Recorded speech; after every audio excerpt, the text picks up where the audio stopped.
Listo, listo, ahora sí ya puede empezar. Bueno, nosotros vamos a hablar sobre la evolución y la importancia en diferentes aspectos de la sociedad, de la programación. Bueno, el surgimiento de la programación comenzó cuando se aparecieron las computadoras. Si bien los ordenadores inician entre las décadas de los 330 y 40 del siglo pasado, realmente el proceso que llevó a esto se remonta a tiempo antes, específicamente en el siglo XVII, con máquinas como lo fueron la máquina de operaciones básicas y, y más grande en el siglo XIX, la máquina polinomial, capaces de hacer cálculos matemáticos simples y luego más avanzados. Para tarde, la máquina de Turing ayudaría a los investigadores a entender cómo funciona un ordenador, lo que finalmente dio en 1942 el origen a lo que conocemos como primer ordenador, que funcionaba de forma manual y finalmente de tarjetas perforadas. Y de ahí hasta ahora es la historia. Siguiente, por favor. Bueno, y antes de comenzar, es necesario definir qué es la programación. Y bueno, la programación informática es la codificación de programas computacionales haciendo uso de lenguajes de programación que brindan instrucciones a un ordenador o en palabras más simples, que es comunicarse con la computadora para darle órdenes.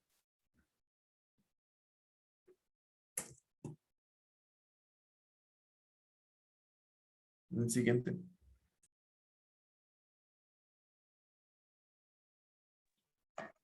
Bueno, los primeros lenguajes en este caso fueron binarios sin ensamblador, que no se caracterizaban especialmente por ser fáciles de usar, ¿no? Prácticamente cuando surgió la programación se creía que era para personas que básicamente eran matemáticos o personas muy especializadas, porque eran demasiado complejos de usar estos lenguajes. Entonces, para poder usarlo tenían que ser personas casi consideradas genios que solo se dedicaban a ello, ¿no? Sabemos que eran como conectar o desconectar cosas o hacer todo el código en binario. Entonces, por ahí empezó todo.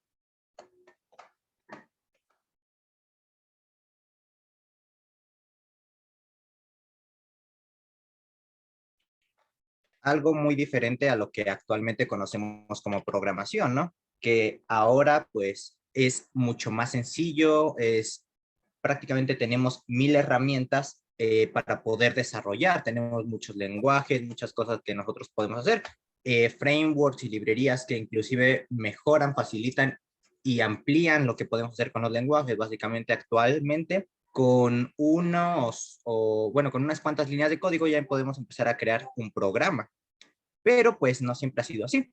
Y exactamente cómo han ido cambiando estos lenguajes es lo que vamos a ir viendo en las siguientes diapositivas un poco más a profundidad.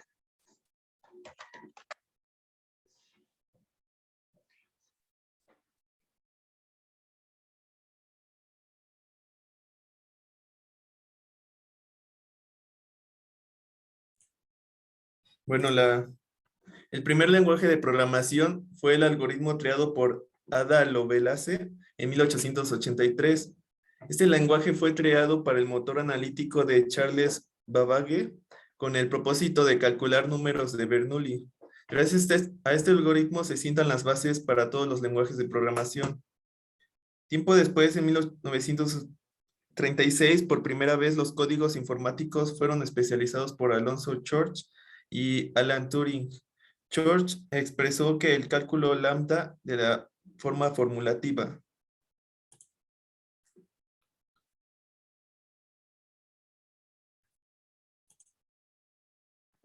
El primer lenguaje de alto nivel del mundo fue el Plancalcul, que fue diseñado en la década de 1940 por el científico alemán Konrad Zuse. Permitía crear procedimientos que almacenaban trozos de código que podían invocarse una y otra vez para realizar operaciones rutinarias.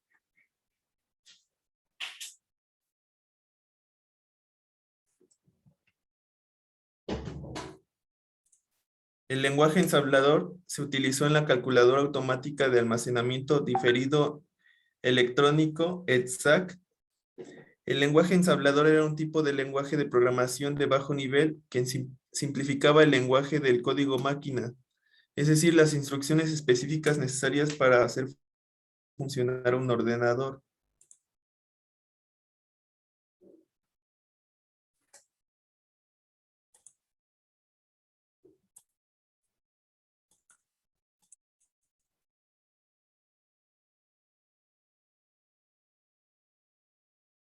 Después el código corto en mis primeros lenguajes de alto nivel, sugerido por John Macaulay en 1949. Sin embargo, fue William Smith quien lo implementó para el ordenador BINAC ese mismo año y para la UNIVAC en 1950.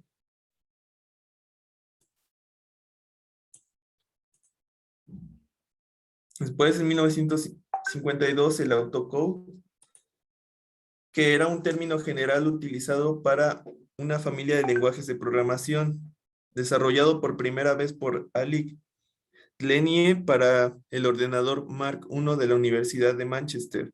El autocode fue el primer lenguaje complicado que se implementa, lo que significa que puede traducirse directamente a códigos máquina mediante un programa llamado compilador. El autocode se utilizó en las primeras máquinas de computación en Ferranti, Pegasus y Sirius, además en la Mark I.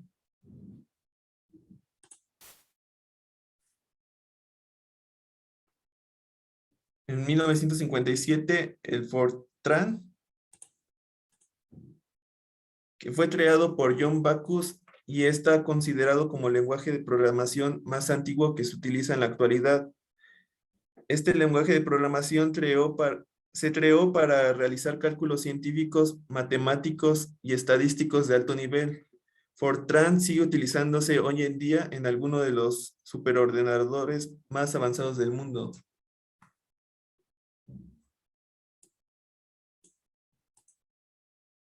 Pues en 1958, ALGOL fue creado por un comité conjunto de informáticos estadounidenses y europeos y sirvió de punto de partida para el desarrollo de algunos lenguajes de programación más importantes como el Pascal, C, C++ y Java.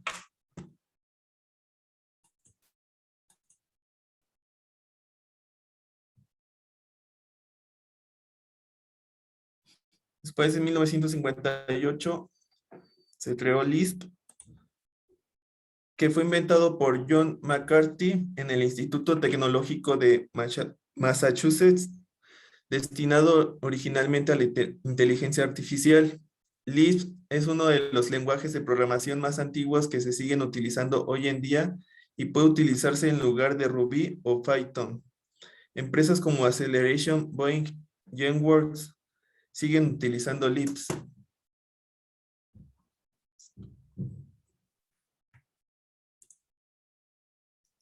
Pues en 1959, COBOL,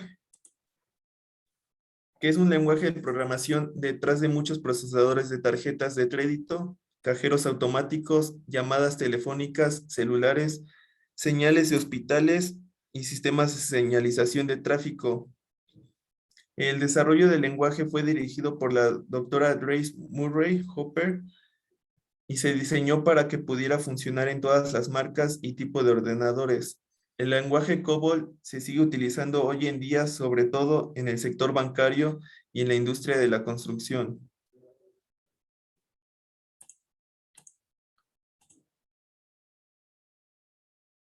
El Beginner's All-Purpose Symbolic Instruction Code, o BASIC, fue desarrollado por un grupo de estudiantes en Dartmouth College.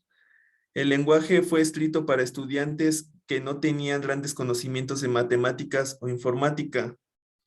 Los fundadores de Microsoft, Bill Gates y Paul Allen, desarrollaron el lenguaje y lo convirtieron en el primer producto comerciable de la empresa.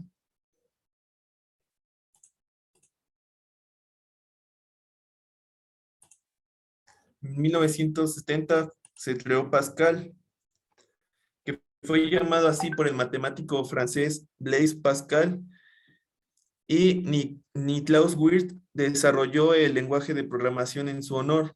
Se desarrolló como una herramienta de aprendizaje para la programación de ordenadores, por lo que era fácil aprender. Fue el favorito de Apple en los primeros tiempos de la empresa por su facilidad y su uso y potencia.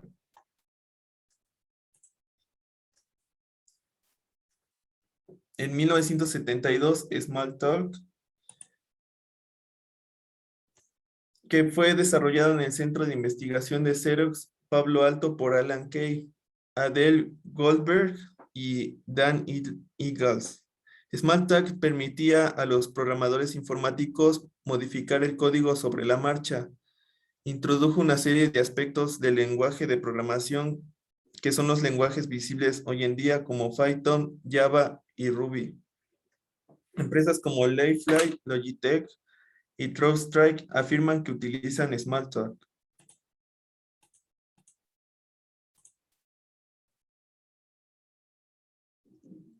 En 1972 se creó C, que fue desarrollado en los laboratorios de Bell. El objetivo de su creación fue mejorar las capacidades de su predecesor B. Con C, además, se pudo trabajar mucho más fácil el código, dando la posibilidad de toda una revolución que fueron los compiladores y luego los lenguajes como C++, C Gato, Java, entre muchos. Para hoy en día, hoy C es un lenguaje de uso principal en drivers para diferentes SO. Ok, y ahora entramos con SQL. Básicamente, bueno, SQL fue desarrollado por los investigadores de IBM, Raymond Boyce y Donald Chambers. SQL, como se le denominó en su momento, se usó para poder modificar y ver información almacenada en bases de datos. Hoy en día el lenguaje, pues, es usado básicamente en eso, en bases de datos y en todo lo que tiene que ver.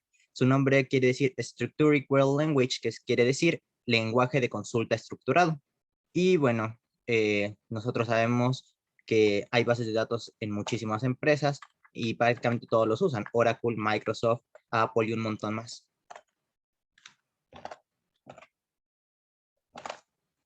Después, en el año 1980 y 1981, entre esos años fue desarrollado Ada, un lenguaje que fue creado en honor a Ada Lovelace, dirigido por Jean Idbach y Honig Bull, bajo el contrato del Departamento de Defensa de Estados Unidos. Básicamente, ellos lo crearon para tener un lenguaje que fuera útil para todo lo que era el Departamento de Defensa. Y después Ada, amplió a otros lenguajes de programación, como lo fue Pascal. Actualmente se usa principalmente en cuestiones de tráfico aéreo, por ejemplo, en países como Austria, Bélgica y Alemania, y también en proyectos espaciales o de transporte.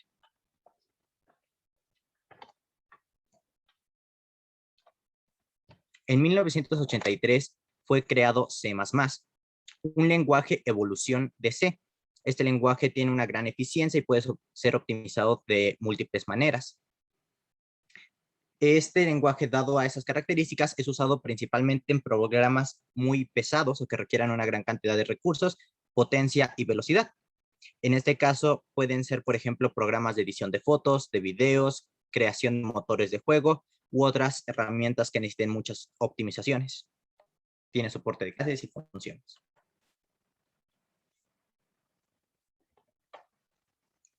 Más tarde, para el año 1983, Apple actualizó su software y básicamente creó Objective-C, que básicamente estaba enfocado en la creación de todo lo que eran los programas para Mac OS en esa época. Y con el tiempo, tras el surgir del iPhone y demás, también se utilizó para los dispositivos iOS, dado a que tenía una gran potencia y una gran velocidad. Pero la desventaja de este lenguaje era que es demasiado robusto, entonces fue cayendo en desuso con el tiempo por otros lenguajes.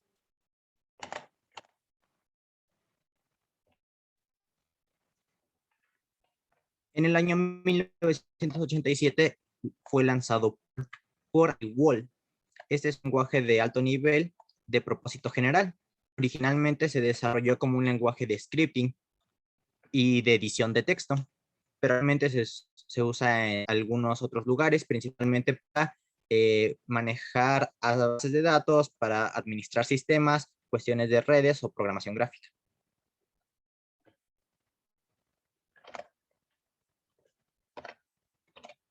En el año 1990 surge Haskell, un lenguaje de programación de propósito general, en honor al matemático y lógico estadounidense Haskell Brooks Corey. Es un lenguaje de programación funcional y principalmente se usa en cuestiones matemáticas, en sectores como pueden ser cálculos complicados, registros y demás. También está usándose en juegos y robots.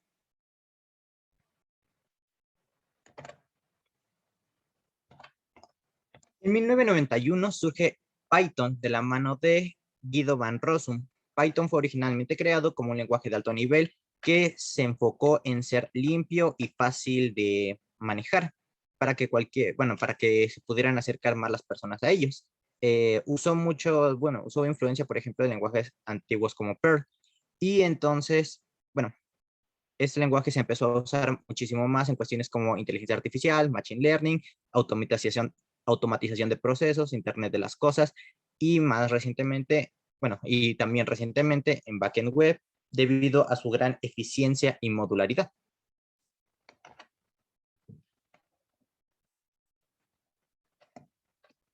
En ese mismo año surge Visual Basic, un lenguaje desarrollado por Microsoft básicamente con la revolución gráfica que hubo en esa época, y Microsoft lo hizo para poder ayudar a los desarrolladores a poder crear interfaces gráficas mucho más sencillas, simplemente mediante arrastrar y soltar. En este caso, pues también pueden modificar el código fácilmente entrando a él, pero actualmente este Visual Basic ya está prácticamente en desuso, existiendo solo en pequeñas partes dentro de la misma industria de Microsoft, por ejemplo, en la suite de Office.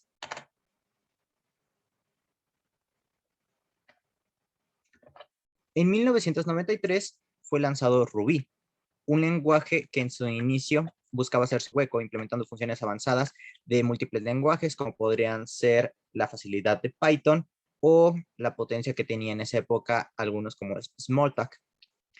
Además, era orientado a objetos. Actualmente es ampliamente usado para la creación de backend web y, principalmente con frameworks como Ruby on Rails.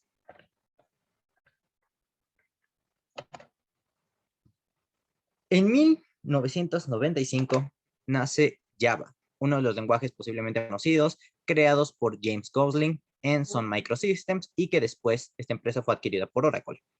Es un lenguaje orientado a objetos con un diseño robusto, pero capaz de ejecutarse en cualquier plataforma, sea Android, Linux, Windows, Mac, iOS, etc., gracias a la máquina virtual que este mismo lenguaje posee. Actualmente aún tiene muchos usos, principalmente dado a esa máquina virtual y facilidad de poder ejecutarse en múltiples lugares, en cosas como Internet de las cosas, en cuestiones empresariales y sectores gubernamentales. Por ejemplo, en cuestión de páginas web y creación de aplicaciones de escritorio. Y aún algunas aplicaciones móviles, aunque su uso ha quedado reducido por otros lenguajes como pueden ser Kotlin o Dart.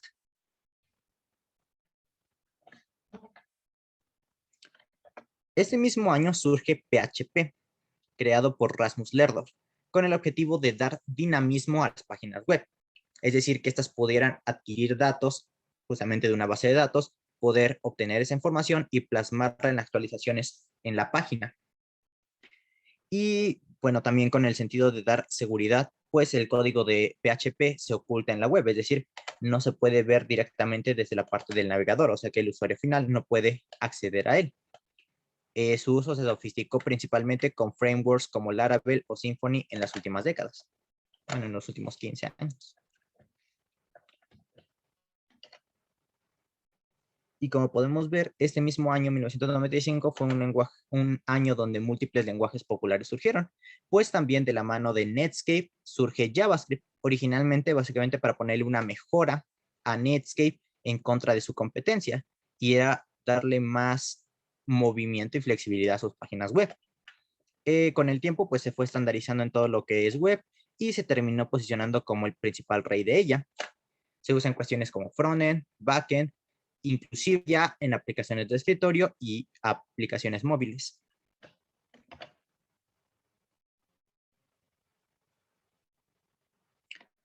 En el 2000, como una forma de intentar competir directamente con Java, Microsoft C Sharp, un lenguaje muy conocido, pues actualmente se usa en sector de videojuegos ampliamente. Los motores como Unity lo utilizan como base para poder mantener ese desarrollo de videojuegos, dado a que también es multiplataforma, es decir, puede ejecutarse en cualquier otro lugar. Aún se usa en aplicaciones de escritorio, pero es muchísimo más común en la parte del sector de videojuegos.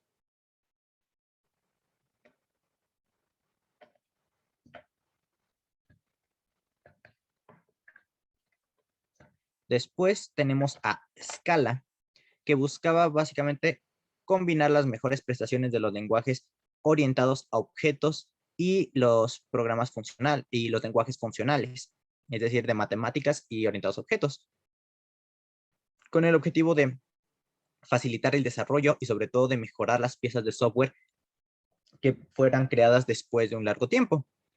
Después, con el pasar del tiempo, se fue cada vez haciendo una mejor opción para mantener infraestructuras, Big Data y crear nuevas herramientas o potenciar lenguajes como es Java. De hecho, de la fusión de Scala y Java es de donde sale Kotlin.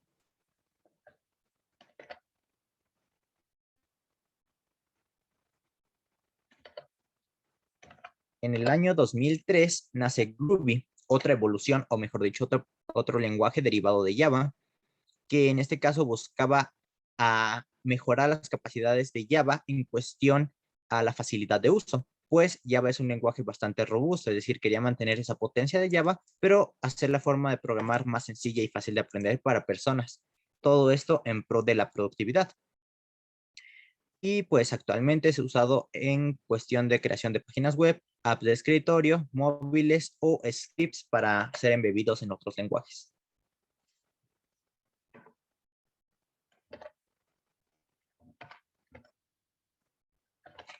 En el 2009, ya muy recientemente, fue creado Go por Google y básicamente lo que busca Go era reestructurar toda la base de la programación. Pues lo que hizo fue volver a estructurar todo intentando parecerse a C, pero con la potencia de lenguajes más avanzados como C Sharp o Java.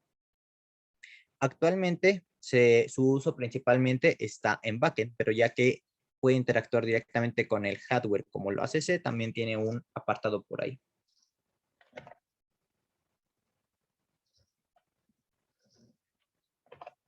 Y el más reciente de estos lenguajes, bueno, de los lenguajes de esta lista ha sido Swift, creado en el 2014, el cual es un lenguaje del entorno de Apple.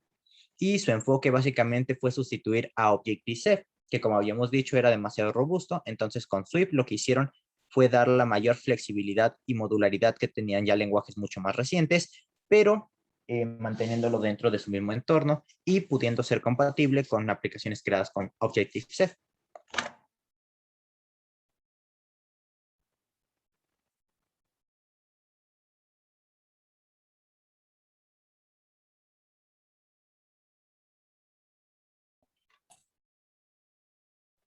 Bueno, los lenguajes de programación que se utilizan hoy en día, ¿se puedes pasar a la siguiente?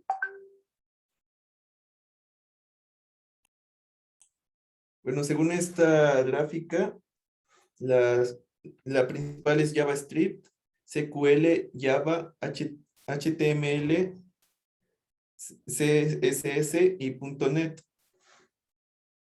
Y ya.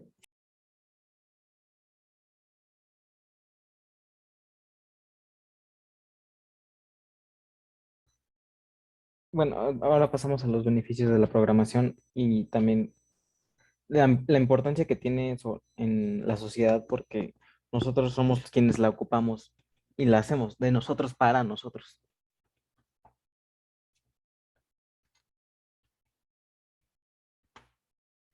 Bueno, yo considero que en primer lugar tenemos a las empresas que la programación les ha permitido el uso de teléfonos inteligentes, la vinculación de diferentes dispositivos y la posibilidad de administrar archivos en múltiples plataformas, como tenemos el Excel, el Word, que ahorita son ejecutables en cualquier dispositivo móvil.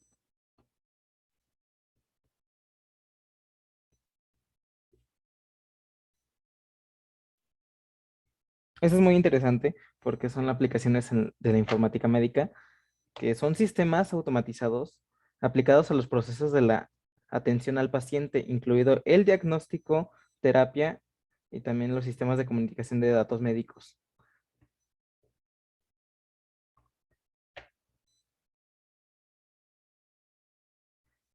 Bueno, no sé ustedes, pero yo en lo personal tengo una libreta con todas mis cuentas y contraseñas, no guardo nada en el celular o la computadora, pero la mayoría lo hace y también la programación nos hace más fácil este uso de cuentas y contraseñas para que las tengamos seguras en nuestros dispositivos.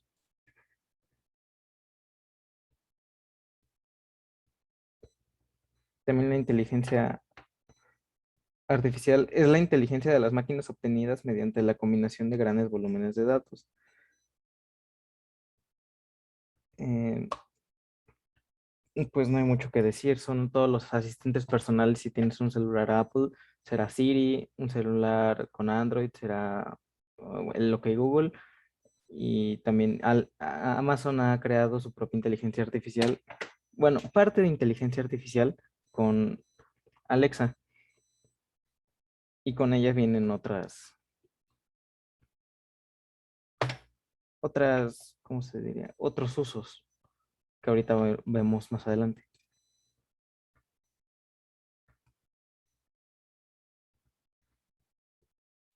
La programación son instrucciones para una computadora y actualmente se dice que desde 2001 para acá los autos ya traen computadoras. También la programación nos ayuda con con el manejo autónomo de estos transportes, porque el auto al tener computadora hace ejecución de lo que el código o de la programación le indique y pueda saber si acelerar, frenar o en qué esquinas pararse.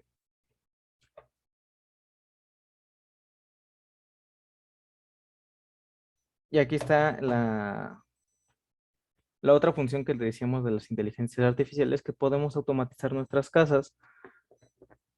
Dependiendo también, la inteligencia artificial podría aprender nuestras rutinas en algún futuro o nosotros podríamos decirle qué hacer. Y como son órdenes que recibe mediante nosotros, pero también mediante la programación, podría indicar qué ejecutar en nuestra casa.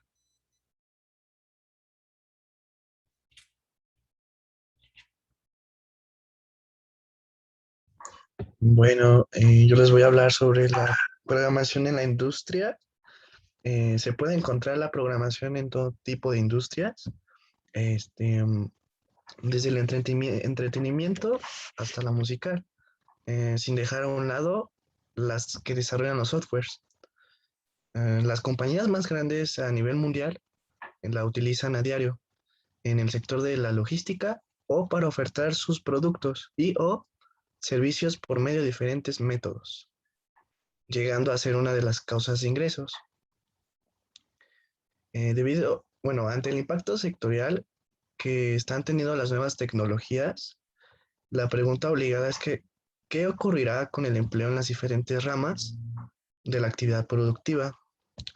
Y pues claramente la respuesta dista de ser clara, pero sí puede decirse que para los trabajadores y sus tareas, la robotización y la inteligencia artificial producirán cambios drásticos. Em, em, Además, bueno, investigué más a fondo que el World Economic Forum predice que se perderán 5 millones de empleo antes del 2020. Bueno, esto sucedió pues ya hace poco.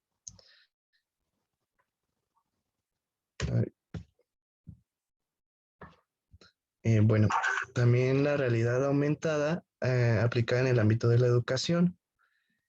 Y bueno, aquí se muestra, bueno, organizador de Airbnb, Isidro Navarro, presentó diferentes iniciativas como la que apuesta por utilizar la realidad aumentada en la ingeniería civil, la construcción o la eficiencia energética de la Universidad La Salle.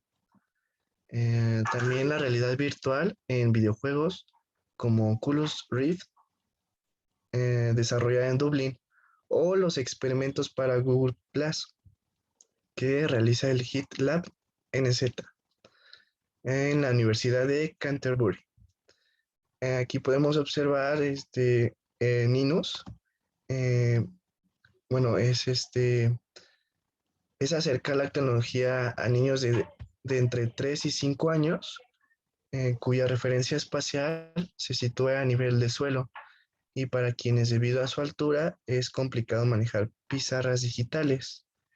Ahí se puede observar un proyector junto con una Kinect que son los encargados de recrear un escenario 2D sobre el suelo, una zona donde los niños tienen que entrar y mantenerse en pie para realizar sus actividades. Y pues notas bibliografía. Gracias por su atención.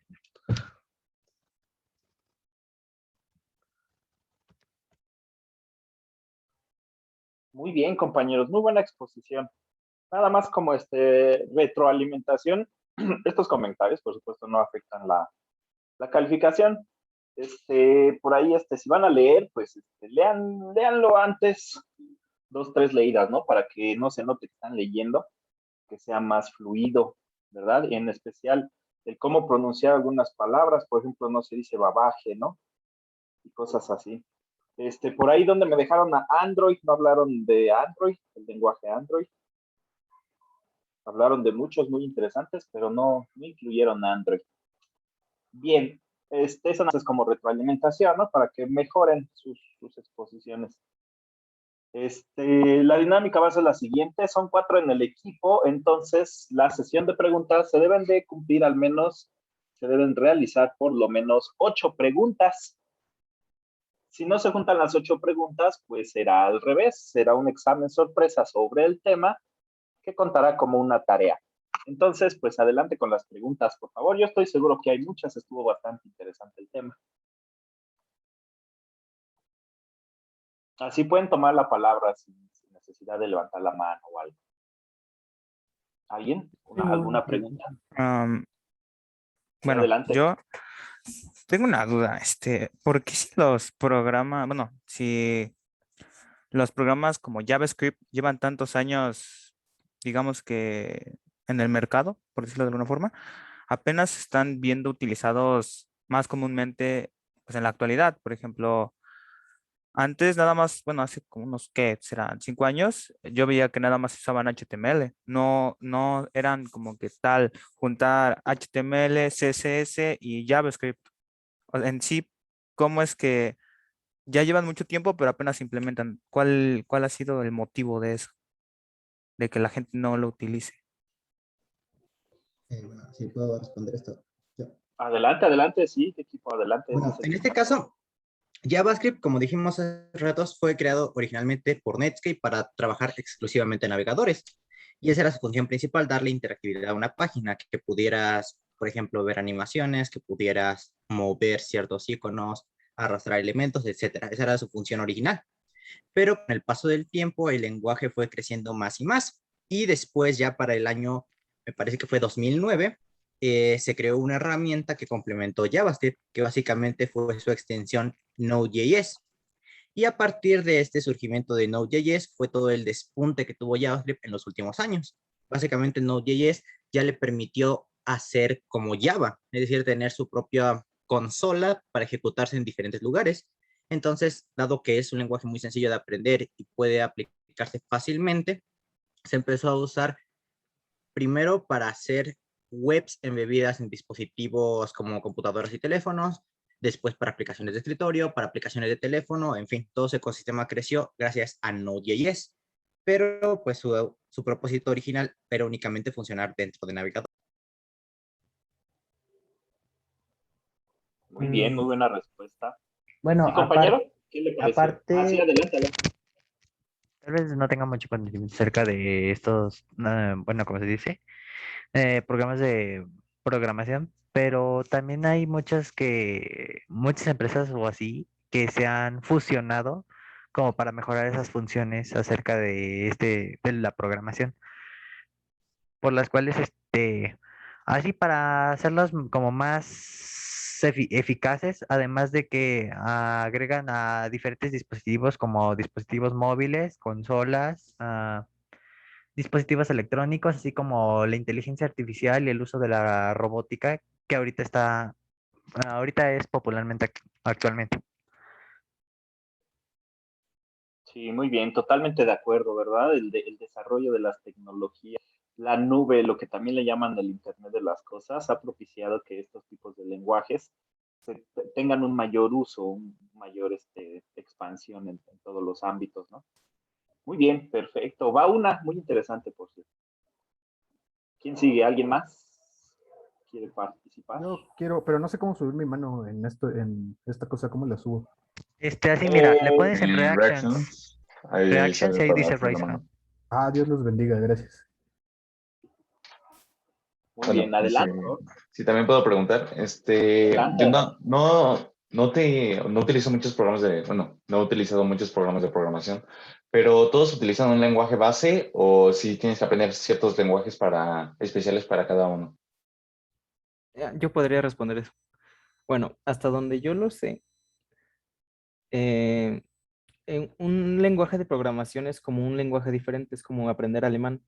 Tanto Java es un lenguaje diferente a C++, son, por eso se les dice lenguaje, según yo, igual me podría corregir el profesor o mis compañeros, es como aprender otro idioma.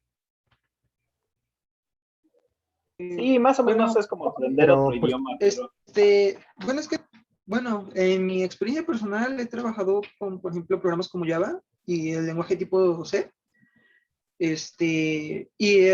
Las diferencias que yo he notado únicamente son como de sintaxis, porque en sí utilizan, digamos que instrucciones muy parecidas o muy similares, y lo único que cambia es cómo se anotan prácticamente, o cómo cierras, por ejemplo, una instrucción. yo concuerdo Sí, con hay mi variaciones compañero. sintácticas.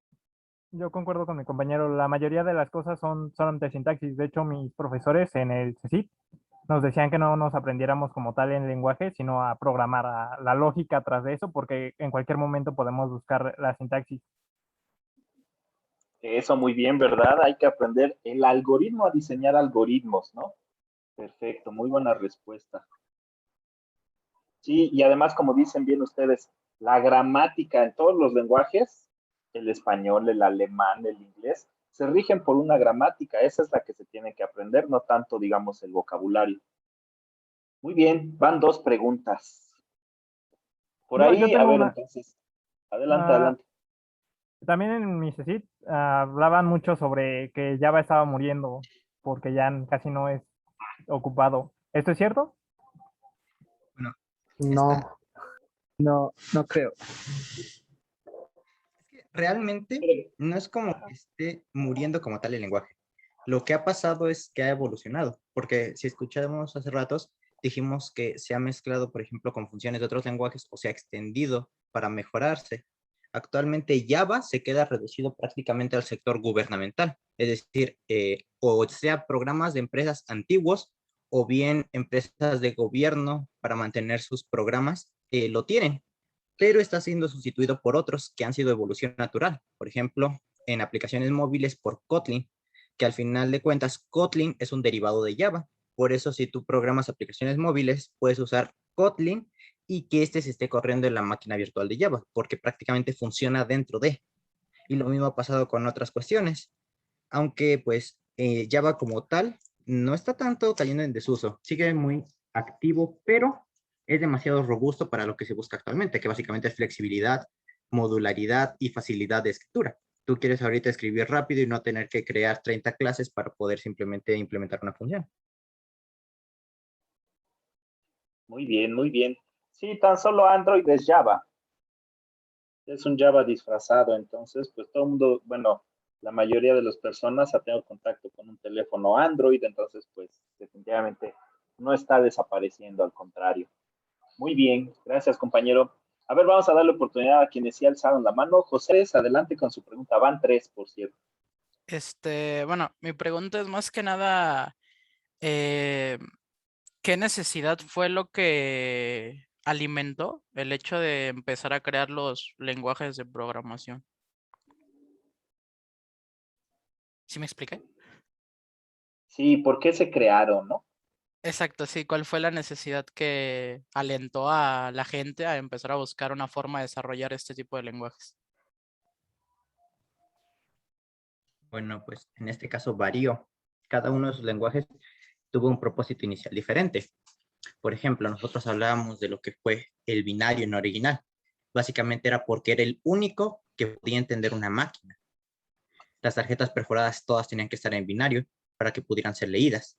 Con el paso a la era digital, podemos decirlo, se empezaron a implementar otros lenguajes, pero no tanto para crear cosas como tal, sino para que las personas que se dedicaran a la programación pudieran leerlos y entenderlos más fácilmente. El ensamblador, como vimos, ya no usaba binario, sino hexadecimal, y después los lenguajes de bajo nivel empezaban a implementar palabras del inglés, y luego los de alto nivel ya palabras, bueno, ya prácticamente es una sintaxis parecida al español, o bueno, mejor dicho, al inglés, porque la mayoría son en inglés. Y además de esa evolución natural, teníamos que cada uno tiene un propósito. Por ejemplo, C básicamente administra todo lo que es el hardware de tu computadora. Conecta con tu disco duro, con las memorias que colocas, con tu mouse, con tu teclado, con tu pantalla. Eso lo tiene que administrar directamente C porque tiene acceso a todos esos datos. Pero tú quieres programar una aplicación web, intentas hacerlo con C, prácticamente tendrías que crear todo desde cero. Porque C está adaptado para un propósito específico. Entonces, por ello que sobre un lenguaje base se empezaron a montar otros. Después Java para multiplataforma, como vimos, JavaScript para el navegador, Python para hacer más fácil todo el desarrollo y después se utilizó en inteligencia artificial. Entonces, esa necesidad de intentar mejorar algo ya existente fue lo que fue dando paso a tantos lenguajes, que con el tiempo algunos se dejaron de usar y otros se actualizaron. Muy bien, muy bien.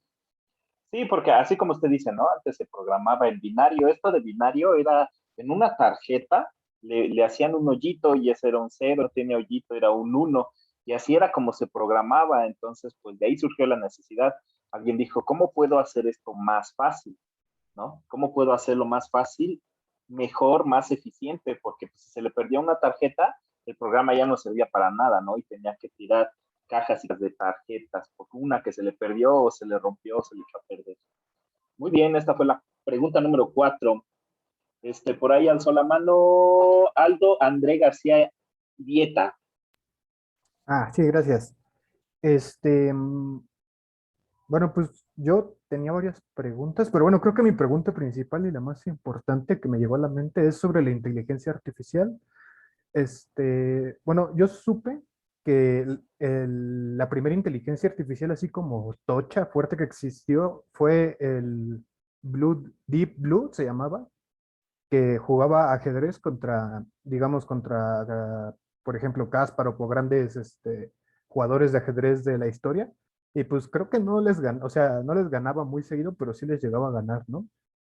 Y entonces, comparando con ahora la inteligencia artificial, que creo que hasta tiene un nombre diferente a la de ese tiempo, que se llama Deep Machine Learning, mi pregunta es si se utiliza el mismo lenguaje de programación y si es Python el que se utiliza.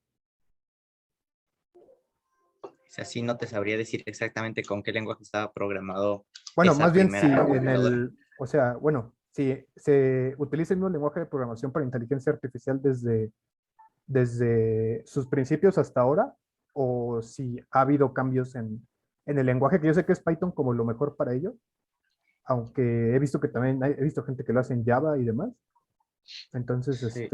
no sé si eso cambió o sigue siendo como el mejor lenguaje para programar inteligencia artificial. Ha cambiado. Python ahorita tiene la corona. pero si ustedes checaron la presentación, el primer lenguaje dedicado exclusivamente, bueno, con el propósito de crear inteligencia artificial fue Lisp. Entonces de ahí empezó como que esa revolución, pero actualmente sí es Python como que más fuerte. Te digo, no sabría decirte si estaba ya hecho con Python, con Java o con cualquier otro lenguaje, pero las bases de la inteligencia artificial se han actualizado y los lenguajes también se han actualizado. Entonces puede que haya sido diferente. A lo mejor sí Python, pero en sus primeras versiones, o a lo mejor un lenguaje antiguo, inclusive. Ok, ok, ok. Vale, muchas gracias. Miren, me puse a buscar lo de la Deep Blue. Está bastante interesante. Fue una computadora que trabajaba en paralelo. Es decir, tenía muchos procesadores que trabajaban al mismo tiempo. En total eran 30 procesadores. No eran muy potentes, era de 120 megahertz. Y hacían un total de 480 núcleos. Y pues todos estaban dedicados a buscar las partidas, ¿no? El lenguaje de programación de esta máquina fue el lenguaje C. Oh, Se ejecutó en un sistema operativo muy parecido a Linux, pero no exactamente igual. ujú. Entonces, jugaba muy lento, muy lento, muy lento. Dice aquí que jugaba muy lento y que le ganó una partida a Kasparov. Sin embargo, Kasparov ganó 3 y empató 2. Con esto, pues por supuesto que el triunfó Kasparov sobre la máquina, ¿no? Sí, Entonces, pero imagínense el poder de la mente que le gana a 480 procesadores haciendo cálculos al mismo tiempo. sí, no, pues sí. Gracias, profesor. Claro que también la programación tuvo mucho que ver, ¿no? Porque, pues, por ejemplo, esto fue en lenguaje C, pero pues estoy seguro que actualmente hay otros lenguajes de programación que propician a una mejor inteligencia artificial. Muy bien, muy bien. Perfecto. Van 5 preguntas, ¿no? Bueno, solo para como Sí, comentario, dígame. se llama Stockfish, la de ahorita que juega, o sea, la mejor para jugar ajedrez. Pero pues aún así Carlos Stockfish. Maxwell le sigue ganando, entonces. Pero bueno, ya eso era ¿Qué todo. es Pero, gracias. no, Stockfish? Ajá, Stockfish se llama. Fish, así como pescado. Sí, como pescadito. Sí. Stockfish. Uh-huh. También está en lenguaje C, ¿qué cree? C++. Mira. Qué Creo que curioso. sigue siendo muy confiable C para cosas realmente en serio, ¿no? Profe, ¿puedo hacer una Mande. pregunta? Sí, adelante. ¿Cuál lenguaje cree que sería el más completo? Usted. Es que no se trata de eso. Hay muchos Bueno, lenguajes, ¿no? Vimos ah, ahorita. el Y que más usted diría. el que vamos a elegir para resolver algo, va a depender totalmente del problema que queramos resolver. Aquí, por ejemplo, estos cuates que hicieron su juego de ajedrez, eligieron C porque es muy robusto, pero a lo mejor dejaron de lado la parte gráfica, ¿no? ¿Qué tal que usted quiere enfocarse a la parte gráfica? Pues elegirá otras cosas. Quizás Unity, ¿no? No sé, algún otro lenguaje de programación. Si usted quiere enfocarse a los móviles, a lo mejor agarra Java. Entonces, el lenguaje de programación va a depender mucho del problema que quiere resolver. Actualmente, ¿qué lenguajes tienen más ventajas sobre otros? Tal vez Python, ¿no? Porque es ahorita el más popular. Sin embargo, Java le sigue muy de cerca en cuanto a popularidad. ¿Por qué se volvió popular Python? Porque es fácil de aprender. Entonces, al ser fácil de aprender y estar siendo enriquecido constantemente por muchos desarrolladores, ya existen muchos módulos que nosotros ya no tenemos que programar, simplemente implementar a nuestro proyecto. ¿Sí? Entonces, mi respuesta sería, no hay un mejor lenguaje de programación que otro, sino que depende de lo que quieras resolver. Gracias, profe. Va. Oiga, profe, entonces Nada. depende de la necesidad y del problema que queramos resolver. Sí, de eso depende básicamente qué lenguaje va usted a elegir. Va, gracias. También, por ejemplo, ¿no? Ya que estén más avanzados en la carrera, en los últimos semestres, ¿qué lenguaje van a elegir? Pues en el que mejor sepan programar, obviamente, ¿no? ¿A usted Piensa cuál más más le gusta, para prof? hacer. A mí me gusta más Java. Ok. Profe, una pregunta más específica. ¿Qué lenguaje usualmente se utiliza para programar videojuegos, por ejemplo? C++, C# y con esta plataforma Unity. Es lo que más uso para videojuegos. Gracias, gracias. Esas tres cosas. Si se quieren poner a programar videojuegos, ¿Y para la ciberseguridad, prof? ¿qué podría yo elegir? Es que depende. Ciberseguridad, ¿de qué lado? ¿Del lado cliente o del lado servidor? Buena pregunta. ¿No? ¿De qué lado quiere usted implementar la ciberseguridad? Tendría que utilizar del lado del servidor, pues JavaScript, PHP.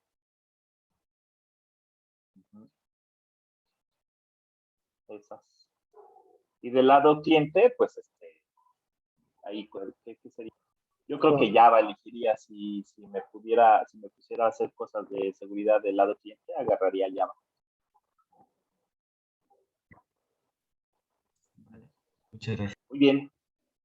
A ver, Oscar Iturberes, por ahí tiene la mano levantada. Adelante, por favor.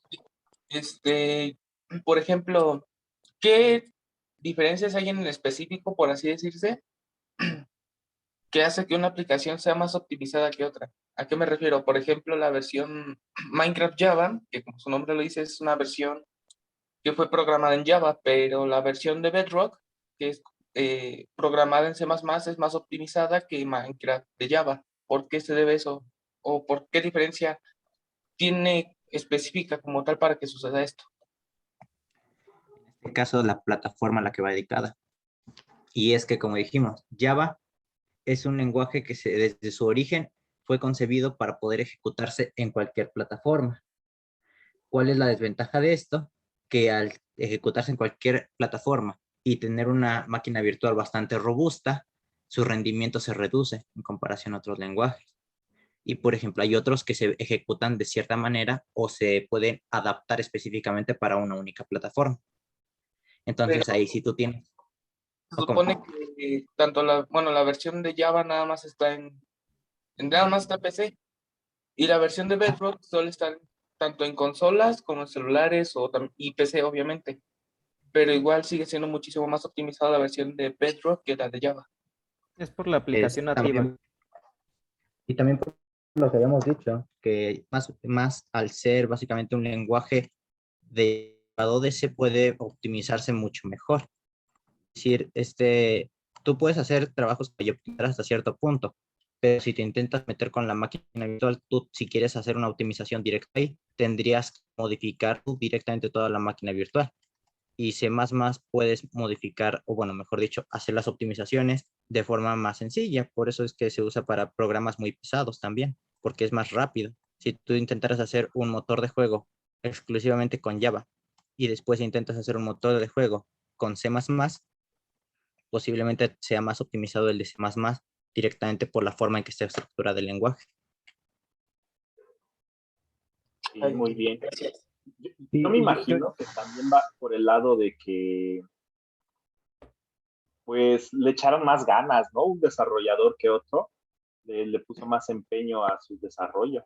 Yo siento Sí, que eso ahí, ¿no? es también está involucrada la parte humana. O sea, Claro. tu programa es tan eficiente como tú seas, bueno, como tú tan buen programador seas, vaya. Un Claro. ejemplo, yo como alumno hacía un programa con códigos con códigos de instrucción o con líneas de instrucción que llegaban hasta las 100 líneas. Y mi maestro en el mismo problema, digamos, podía hacer el mismo código que funcionara igual, pero era mucho más reducido. Su estructura estaba mucho más pensado, más elaborada, por así decirlo. Con más experiencia, ¿no? Bueno, también lo de las líneas no va mucho con respecto a lo de los procedimientos, los procesos que realiza la máquina, porque yo también pensaba que reducir líneas era mucho mejor, hasta que uno de mis compañeros me enseñaron que pues no iba tan de la mano. Claro.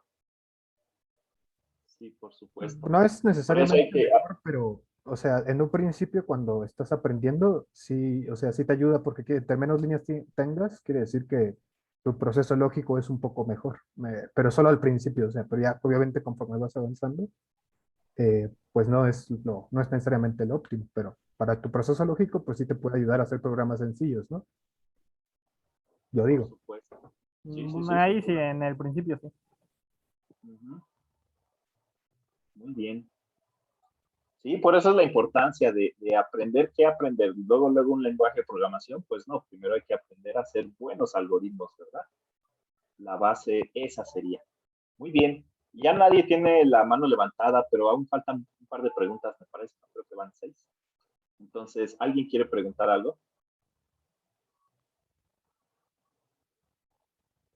¿Puedo preguntar otra vez, profe? Sí, por supuesto. Bueno, la otra es, por ejemplo, ¿qué lenguaje de programación podría sustituir por ejemplo, a Java de servidor o el lenguaje Linux? ¿Le quieren contestar? Es que, bueno, Linux es un sistema operativo basado en Unix y todo eso pues está ya programado con ya sea C directamente u otros lenguajes incluso de más bajo nivel. Entonces ahí no entiendo a qué se refiere tu pregunta. Lo que me refiero es que, por ejemplo, luego hay servidores que son, funcionan a base de Linux, o hay bases de datos que llegan a funcionar con el lenguaje Java, pero no recuerdo muy bien cómo se llama el software de Java que sirve para servidores. Entonces, pues, mi duda es básicamente si puede haber otro lenguaje que pueda sustituir a Java o a Linux. En cuestión de servidores, puedes poner cualquier servidor, inclusive si ustedes bueno, yo creo que ah, alguna vez han tenido la curiosidad también de crear algún servidor en un videojuego, ¿no? Básicamente cualquier computadora puede servir como un servidor, nada más que los servidores especializados no tienen interfaz gráfica para empezar y después están dedicados a almacenar muchísima información y estar encendidos y conectados todo el tiempo a una red. Entonces ahí inclusive tu computadora con Windows o si tienes una Mac podrías usarla como servidor. ¿Cuál es la diferencia? Que Linux es mucho más ligero y también puede ser más potente. Es decir, tú puedes modificar directamente Linux y crear tu propia versión especializada para lo que tú quieras. Algo que no puedes hacer con Windows porque estarías infringiendo para empezar las licencias y para seguir no puedes acceder directamente al código fuente de Windows. Y por el otro lado, en cuestión a sustituir a Java, pues también tenemos lenguajes directamente como Python, Ruby, PHP, que funcionan en cuestión a manejar el servidor de páginas web, por ejemplo. Muy bien, muy bien. Sí, lo que pasa es que aquí como que está la confusión de que Linux que sí es un lenguaje de programación, ¿verdad? Linux es como Windows, un sistema operativo. ¿Sí? Pues una de las características que es muy, digamos, ligero, por decirlo así, no consume muchos recursos de la máquina, pues hacen que se use mucho para servidores. Pero ahorita el más popular es el servidor Apache. Por ahí si ustedes tienen la inquietud de convertir su máquina en un servidor, tendrían que ustedes instalar Linux y Apache. ¿Sí? Para que pudieran hacerlo. Si no quieren trabajar sobre Linux, en Windows, yo les recomendaría instalar IIS para poder hacer su máquina un servidor y que pudieran ahí visualizar páginas de internet. Muy bien. Miguel Alejandro Arroyo Llanes. Adelante, por favor. Sí, a lo mejor esa es una pregunta un poco más complicada, pero ¿cómo se hacen los programas de programación? O sea, como hay muchos programas, si hay algún proceso en sí no hay nada, ningún paso en específico. Bueno, usted agarra lo primero un editor de texto, ¿no? De preferencia de texto plano. Hay muchos programas que hacen programas que ya traen este editor de texto plano. Entonces, ahí usted escribe sus instrucciones de acuerdo al lenguaje que haya usted elegido. Y entonces, este programa, que en realidad se llama compilador, lo que hace es traducirle a la máquina en un lenguaje que pues la máquina puede entender. Se le llama lenguaje máquina. Un archivo que tiene ceros y unos, y sí ya lo puede entender nuestra computadora. Entonces, así se hacen los programas. primero lo escribe en un texto y después el compilador lo traduce para la máquina en lenguaje binario. Y así se harían. ¿Sí, compañero? Sí, muchas gracias. De hecho, ya hay programas que tienen el editor de texto y el compilador juntos, que son los IDE. Exacto, sí. Esos son los IDE, los entornos de desarrollo integrado. Muy bien. Perfecto. ¿Alguna otra pregunta antes de pasar a la segunda exposición de hoy? Quería preguntarle sobre los IDE, ¿cuál fue el primero? Si es que, y cuál fue su lenguaje, si es que tuvo alguno en particular. IDE así como tal, pues seguramente fue el GCC de Linux. Como tal, bueno, es que no es cierto, lo estoy mintiendo. Porque ese no fue un IDE, sino que fue un compilador. Lo que hacía GCC es en línea de comando traducir nuestro código fuente, pero no tenía un entorno de desarrollo integrado. Entonces, ahorita acabo de buscar y supuestamente se llama Maestro 1. Es un software alemán y fue el primer sistema de desarrollo integrado.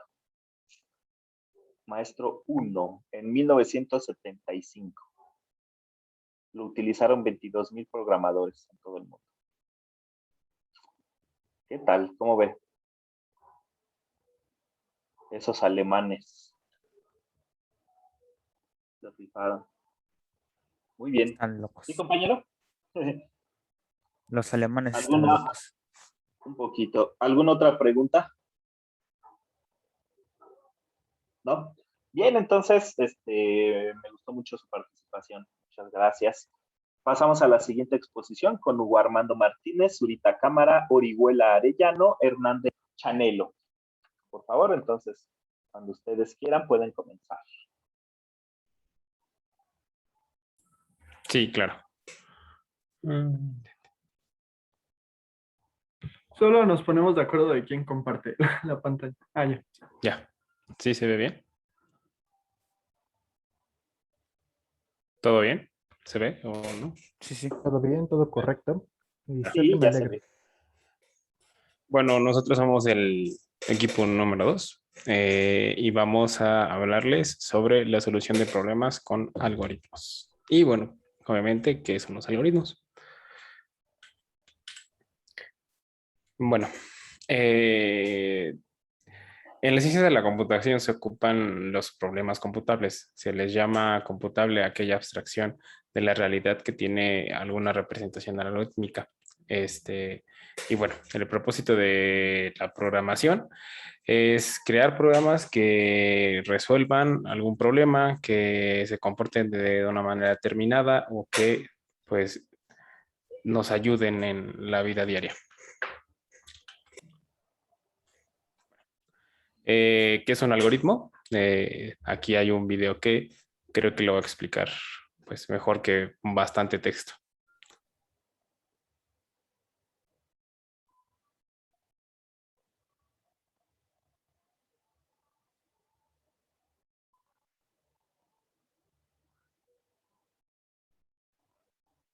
Creo que tienes No que se escucha. ponerle en... Creo que le tienes que poner en compartir tanto el audio Sí, creo de que la misma donde está computadora. el micrófono le tiene que poner Sign Assistant. Creo que así se activa. Donde dice seleccionar speaker. Computer, donde creo que ya. micrófono. Sign Assistant. ¿También está la pantalla compartiéndose? Creo que no, ¿verdad? La pantalla sí ya se le puede compartir. ¿Qué cosas? Aquí está.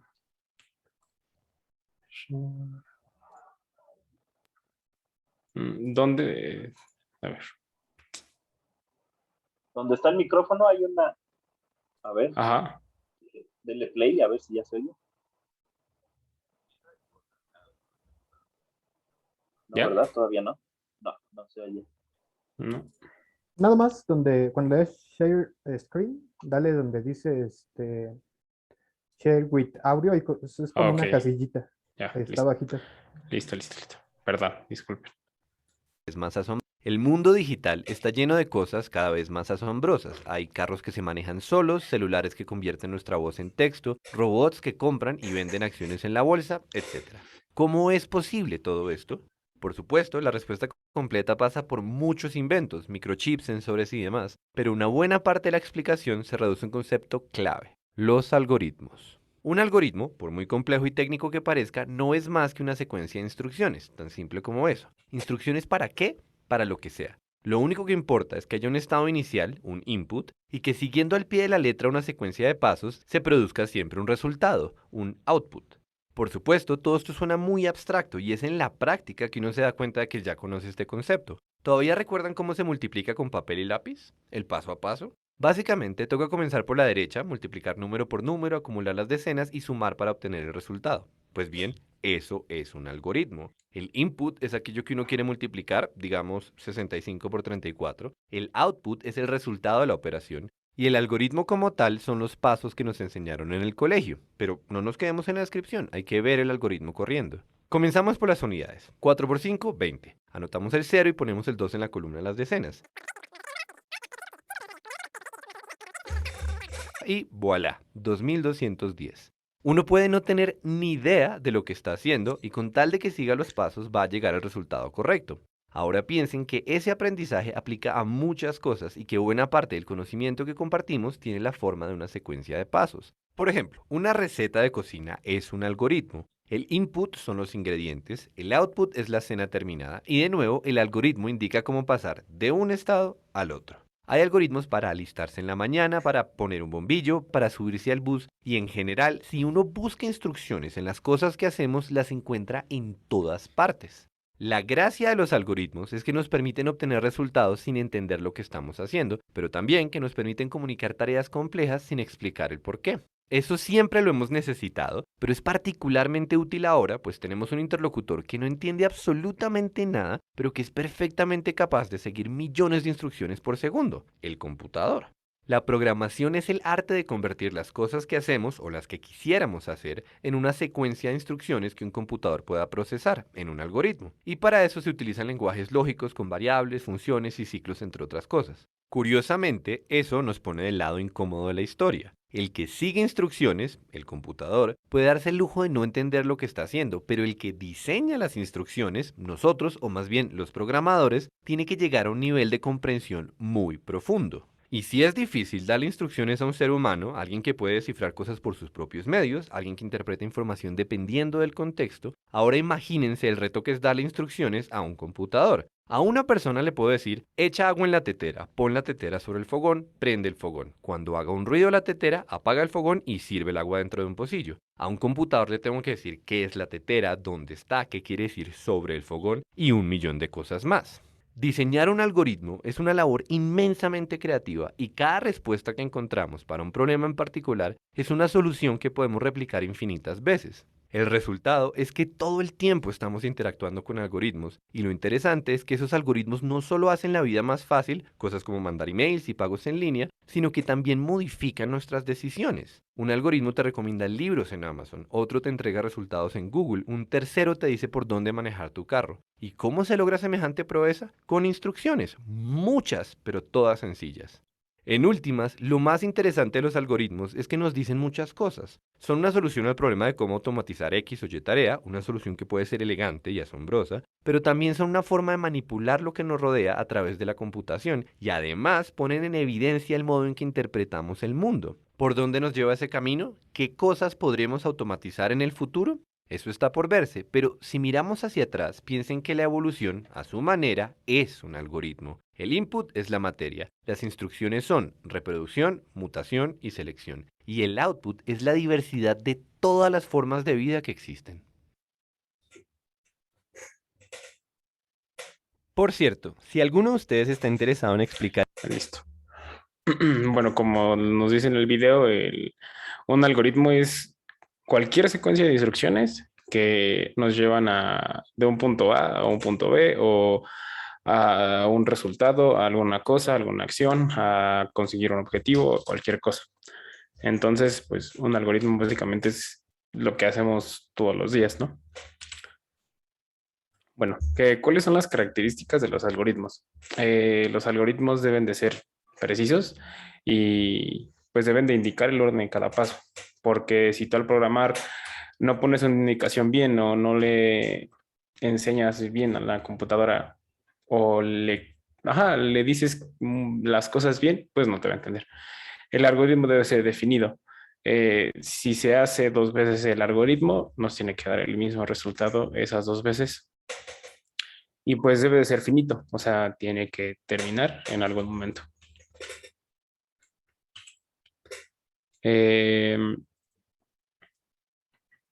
¿Alguno de mis compañeros quiere continuar? La resolución, bueno, ahí se fue la C, pero es la resolución de problemas, que es el tema que nos toca. Entonces, bueno, ¿qué problemas se pueden resolver los computables? ¿Y cuáles son los métodos para resolver estos problemas? Obviamente, como todo, se debe de seguir como, como instrucciones, procedimientos, y en este caso, la metodología de la programación se debe de seguir. ¿Puedes pasar? No, ok. ¿Cómo solucionar problemas con algoritmos? Bueno, como ya se explicó, un algoritmo no es necesariamente algo que se pueda aplicar en las computadoras. Son acciones. Tan fácil como cada mañana levantarse y cepillarse los dientes. Eso es un algoritmo. Para poder solucionar un problema con algoritmo, debemos de seguir pasos. Entonces, el primer paso es debemos de analizar el problema con imaginación y creatividad. Para poder identificar los elementos de información que nos da al mismo tiempo. O sea, debemos de analizar, identificar el problema, así para llegar a la solución. Entonces, ¿cómo se conforma un algoritmo? Como bien dice el video, con la entrada son los datos iniciales, los cuales va a recibir el algoritmo. Después se va a llevar un proceso en donde va a utilizar estos datos para llevar las acciones, para realizar las acciones que están en los algoritmos, y la salida, que van a ser los datos que se obtienen al final de cada algoritmo. Si le puedes cambiar, por favor. Bueno, entonces estas son las fases. Primero, como todo, debemos de plantearnos bien el problema. Entonces serían como 2 fases, que primero sería el diseño de programas, sin antes pasarlos a la computadora. Entonces, como ya había comentado, primero sería el análisis del problema. Debemos de identificar el problema. Después debemos de diseñar la resolución, es decir, el algoritmo, la serie de pasos que nos van a llegar a lo que queremos nosotros llegar. Y obviamente, bueno, y para finalizar es la verificación del algoritmo. Si metemos datos que nos arrojen lo que nosotros queramos, y bueno, es checar varias veces, porque suele suceder que cuando creas un programa, con ciertos datos sí te da lo que esperas, pero con otros no. Entonces debes de verificar muy bien para saber que estás bien. Bueno, pero la verificación, eso ya se lleva en la computadora. Entonces, en la computadora creamos el código, codificamos el algoritmo, obviamente lo ejecutamos y pues lo verificamos. Y así es prueba, ensayo y error hasta lograr el objetivo. ¿Le puedes cambiar, por favor?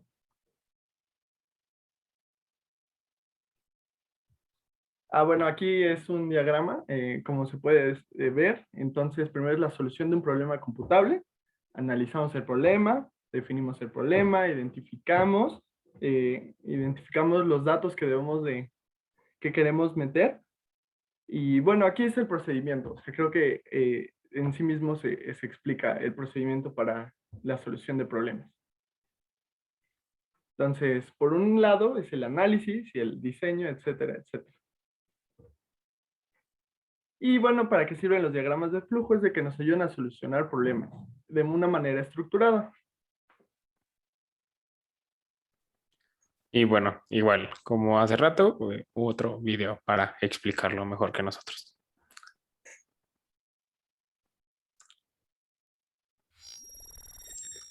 Hola amigos de YouTube, sean bienvenidos una vez más a su canal de programación. Hace días hicimos una encuesta. Hola amigos de YouTube, sean bienvenidos una vez más a su canal de programación. Hace días hicimos una encuesta para traer de vuelta a esta hermosa sección y ustedes lo decidieron. Diagramas de flujo en 2 minutos. Este es un tema en el cual todos los principiantes, por lo menos un 95% de nosotros, tuvo que verlo. Hablamos de este tema en el cual tienes un inicio y un fin. Espera, esto lo he dicho ya en algún otro video.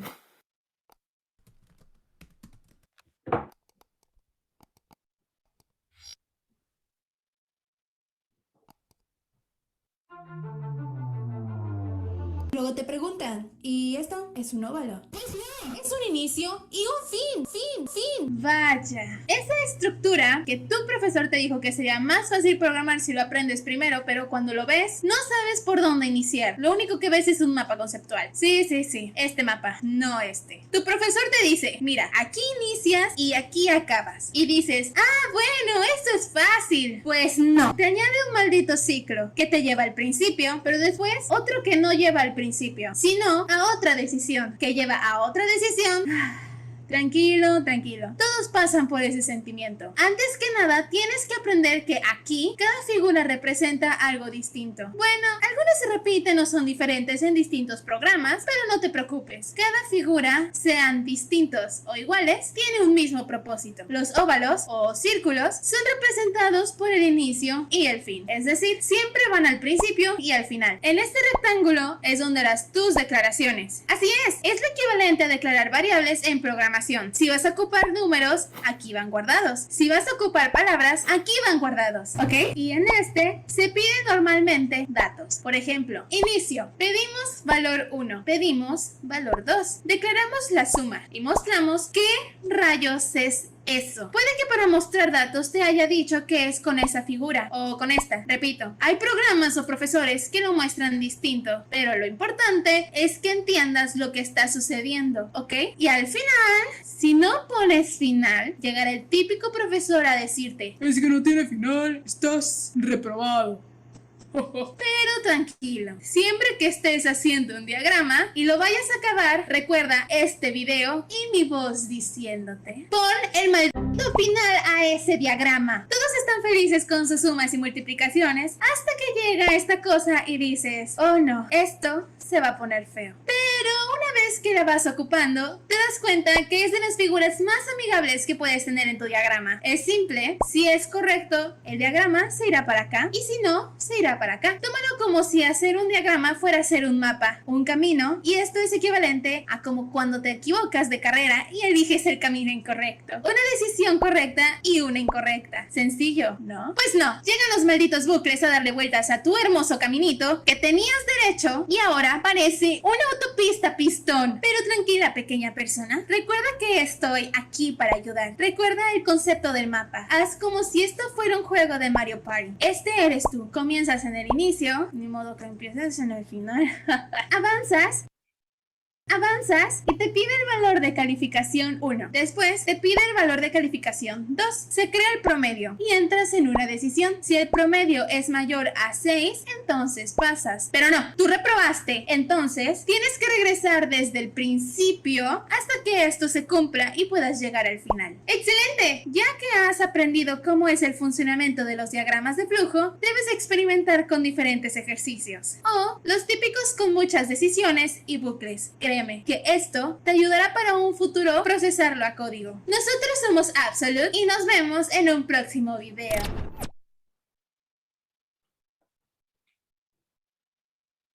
Y bueno, algo para que sea más entendible, un fragmento de Big Bang Theory.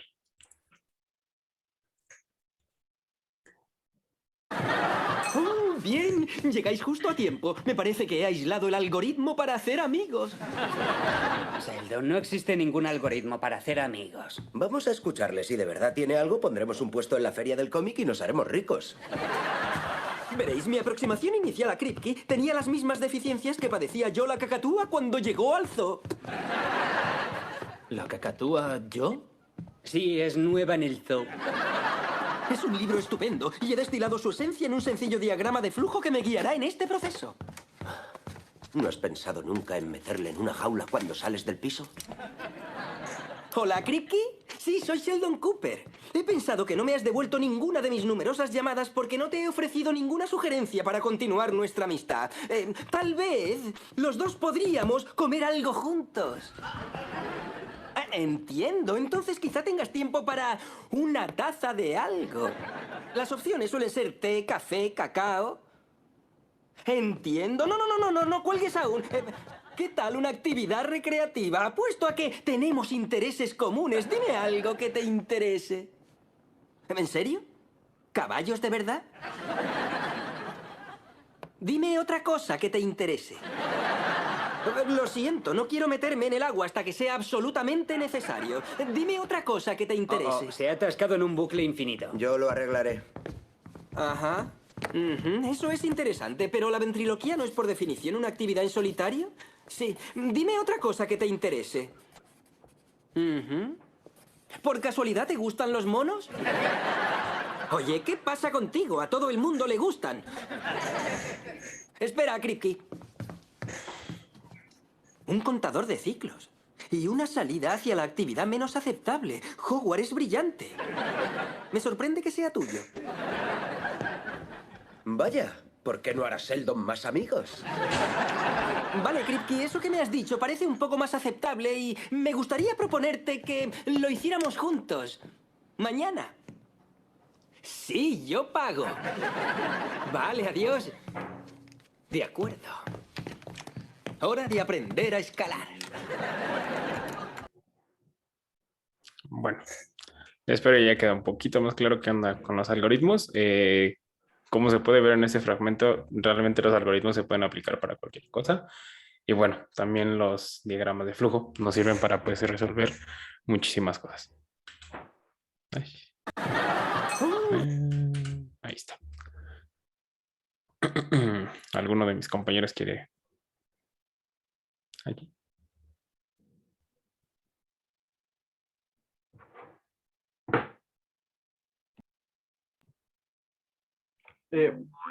Bueno, si nadie de mis compañeros, entonces yo continúo.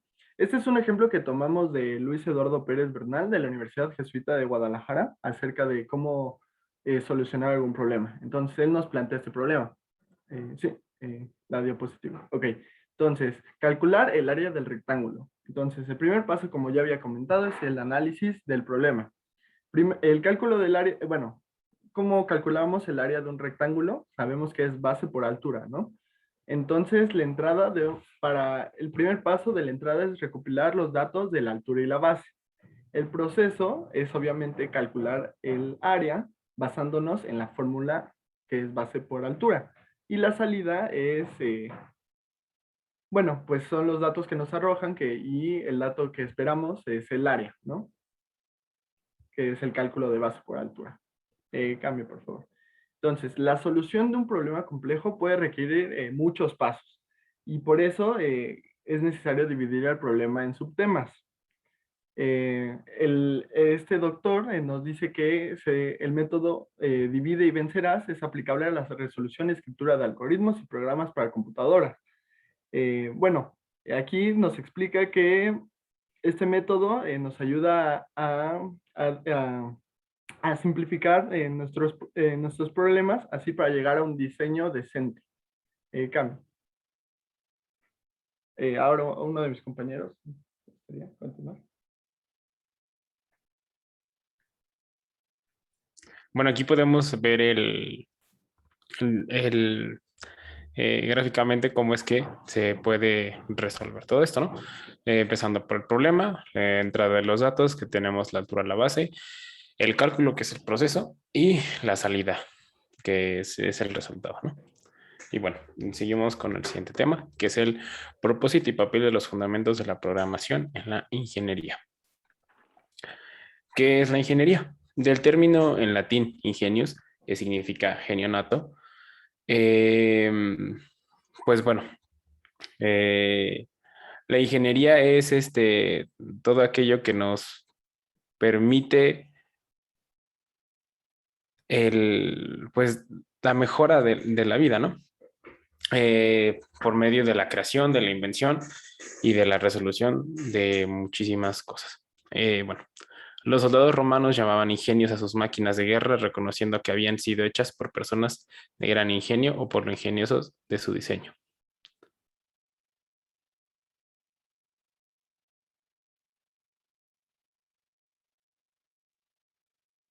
Mi compañero que sigue, por favor.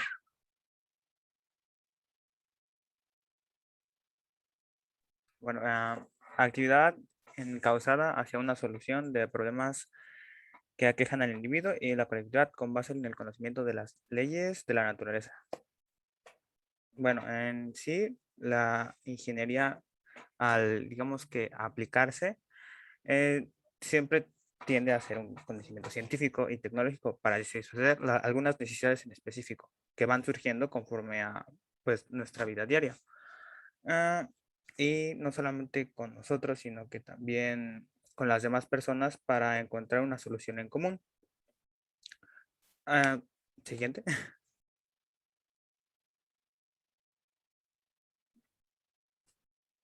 Ahí está. Invenciones de la ingeniería, ya sea la rueda, el ábaco, la máquina a vapor, los ferrocarriles, en sí la lámpara incandescente, los LEDs, que ahorita mismo pues, se están utilizando para tu pantalla, muy probablemente. Siguiente, por favor.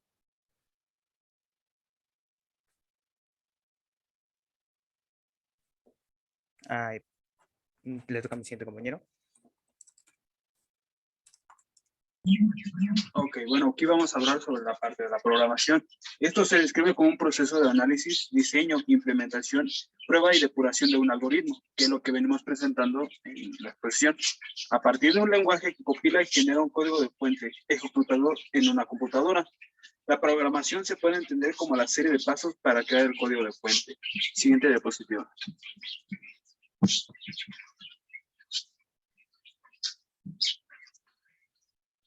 Ok, bueno, aquí encontramos dos herramientas, que las herramientas de programación son utilizadas como lenguajes de algoritmos.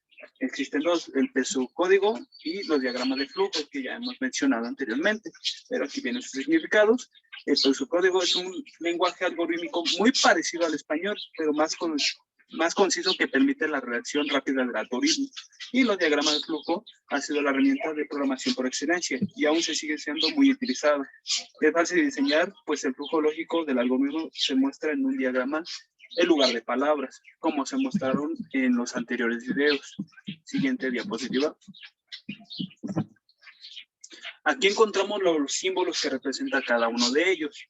Bueno, aquí encontramos como un tipo óvalo, que se ocupa normalmente para indicar el inicio y el final de nuestro diagrama. Encontramos las líneas de flujo que van representados con una flecha, que indican el orden de la ejecución de las operaciones, y la flecha también indica la siguiente instrucción. Aquí tenemos nuestro otro símbolo que representa la entrada y la salida. Nuestro rectángulo que indica los procesos, que representa cualquier tipo de operación. Y por último tenemos nuestro rombo, que es la decisión, que aquí se pueden ejecutar las preguntas que sí pasa, que puede ocurrir, o qué pasa si no se puede hacer ese dicho proceso y qué es lo que pasa. Siguiente diapositiva. Va mi otro compañero.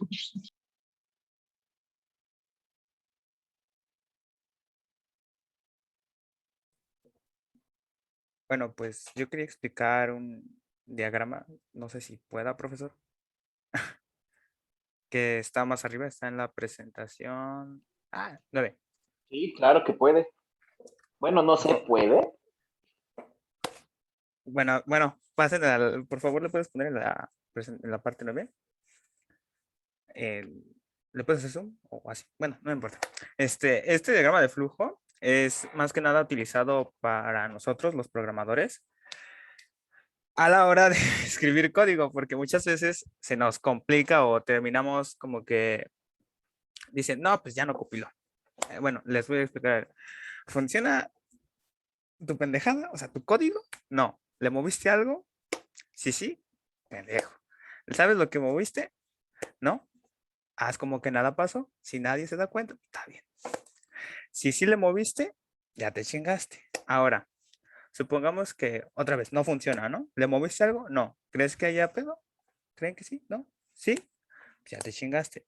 ¿Crees que haya pedo? Y la respuesta es no, olvídalo, no hay problema. Va a funcionar. ¿Funciona? Ahora vamos hacia arriba otra vez, del lado de la parte que sí.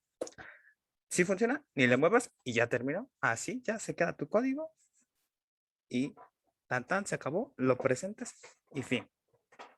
Gracias. Y te puedes regresar, please, a la 23.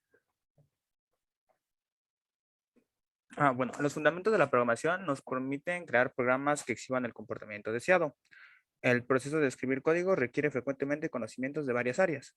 Multidisciplinario, como ya había dicho, bueno, ya había mencionado, además del dominio del lenguaje que se utilizan.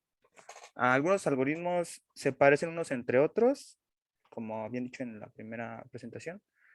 Simplemente sería la sintaxis algo que tienes que aprender, pero en sí lo más específico sería la forma lógica. Siguiente, por favor, compañero. También se usan para resolver problemas de lenguajes, bueno, para resolver utilizando los lenguajes de programación se necesitan conocimientos y habilidades de los 7 dominios conceptuales. Procesos de software, modelaje y solución de problemas, técnicas de programación y metodología, tecnología de la programación, herramientas de programación, elementos de estructuradores y arquitecturas y la algorítmica. Antes de que pase la siguiente diapositiva, quisiera darle el significado de cada una de ellas. Ya como lo mencionó los 7 dominios conceptuales, quiero darle el significado a cada una de ellas. Bueno, el modelado de la solución se describe que es la capacidad de abstraer la información de la realidad relevante de un problema, de expresar dicha realidad en términos de un lenguaje y proponer una solución en términos de modificaciones de dicha abstracción.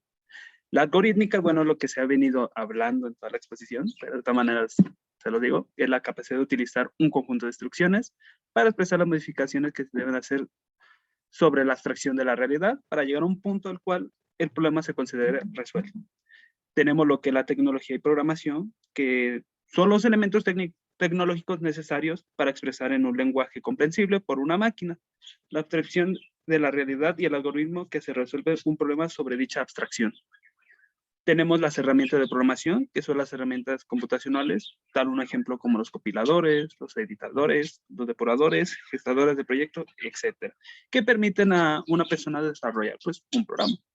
Tenemos procesos de software, que soporte al proceso de programación, que permite dividir el trabajo en etapas claras, identificar las entradas y las salidas de cada etapa, y garantizar la calidad de la solución y la capacidad de las personas involucradas y estimar en un futuro el esfuerzo de desarrollar un programa. Y por último encontramos las técnicas de programación y metodologías, que son las estrategias y guías que ayudan a una persona a crear un programa. Se concentran en cómo hacer las cosas, definen un vocabulario sobre la manera de trabajar en cada una de las facetas de un programa y están constituidas por un conjunto de técnicas, métricas, consejos, patrones, etc. Ahora sí, siguiente diapositiva.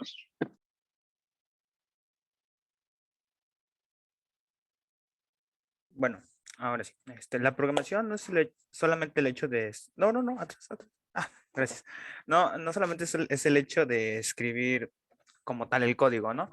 Sino también es una forma de, pues, establecerte cómo va siguiendo una lógica, cómo se crea pasos y cómo se solucionan problemas, pero de una forma específica. Siempre vas a estar reforzando tu lógica, ya sea pues, aquí en la escuela o cuando ya trabajes. Siguiente, por favor. Compañero. Bueno, otro de los motivos por el cual se debe de impartir en la ingeniería como pues el tronco común es que permite planificar y elaborar programas específicos para solucionar los problemas, tanto puede ser en la mecánica, termodinámica y hasta automatizar la industria. Como se muestra en la imagen, los videos que quitan, bueno, dicen que quitan empleo a miles de personas, lo cual es real. Siguiente, por favor. Compañero. Gracias. Como ya había mencionado, son multidisciplinarias. Las investigaciones actualmente son multidisciplinarias. Esto quiere decir que pues, abarca diferentes materias, por decirlo de una forma, ya sea la química, física, etc.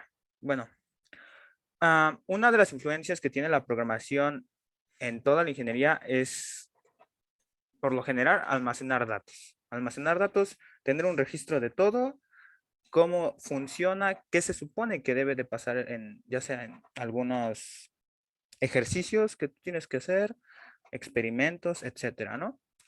También, en el ejemplo de la química físicamente, es guardar registro de cómo, que tienen hechas, ¿cómo lo explico?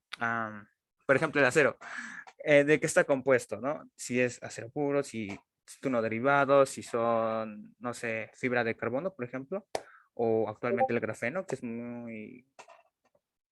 nuevo, su estructuración es nueva.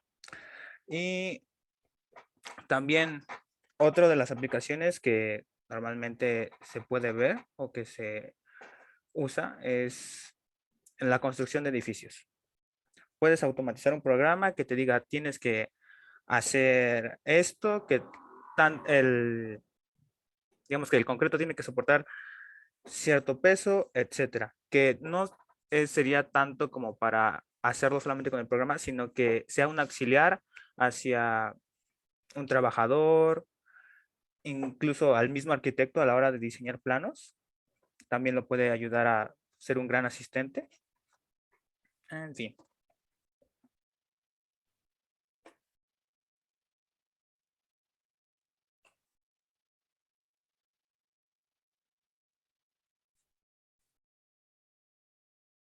Eso fue todo.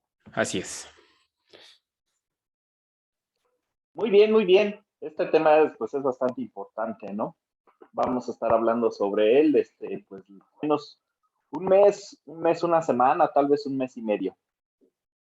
Vamos a estar hablando sobre algoritmos, diagramas de flujo y todas estas cuestiones, sus características, las etapas de desarrollo y así. ¿Sí? Muy bien, entonces pues será la misma dinámica, 8 preguntas por lo menos. Pueden ser más también. Entonces pues adelante si hay dudas. No necesariamente tienen que hacer la mano, pueden empezar a hablar.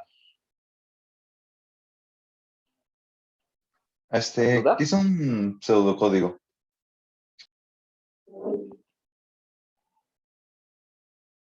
Compañeros del equipo, ¿la responden o les ayudo? Es la estructuración de un código de forma verbal, ya sea, normalmente el que yo utilizo como pseudocódigo es cuando tengo que hacer una encuesta hacia la persona que me está contratando, qué quiere en específico, ¿no? No sé, quiere que de este lado se vea lo que tienen